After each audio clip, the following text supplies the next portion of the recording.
పార్వతీపురం మన్యం జిల్లాలో ఓ వ్యక్తి ఫుల్లుగా మందు కొట్టి ఏకంగా కరెంటు వైర్ల మీదే పడుకున్నాడు. హాయిగా 4 లైన్ల మీద కాళ్లు బార్లా చాపుకుని నిద్రపోయాడు. లక్కీగా కరెంటు లేకపోవడంతో బతికిపోయాడు. అతను పోలెక్కిన విషయం తెలుసుకుని కరెంటు డిపార్ట్మెంట్ ట్రాన్స్ఫార్మర్ దగ్గర స్విచ్ ఆఫ్ చేశారు.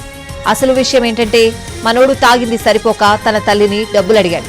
అయితే ఆమె ఇవ్వలేదు. దాంతో అతను అలిగి కరెంటు స్తంభం ఎక్కి ఇలా పడుకున్నాడు. స్థానికులు చాలాసేపు బతిమాలితే గాని దిగి కిందకి రాలేదు. సమయానికి కరెంట్ లేకపోవడంతో అతను బతికిపోయాడు.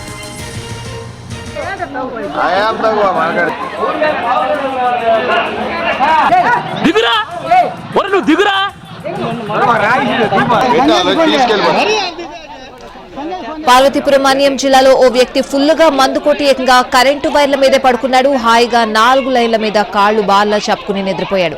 లక్కీగా కరెంటు లేకపోవడంతో బతికిపోయాడు. అతను పోలెక్కిన విషయం తెలుసుకుని కరెంట్ డిపార్ట్మెంట్ వాళ్ళు ట్రాన్స్ఫార్మర్ దగ్గర స్విచ్ ఆఫ్ చేశారు.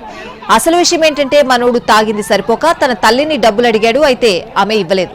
దాంతో అతను అలిగి కరెంటు స్తంభం ఎక్కి ఇలా పడుకున్నాడు. స్థానికులు చాలాసేపు బతిమలాడితే గాని కిందకి దిగి రాలేదు. సమయానికి కరెంట్ లేకపోవడంతో అతను బతికిపోయాడు. తీసుకెళ్ళి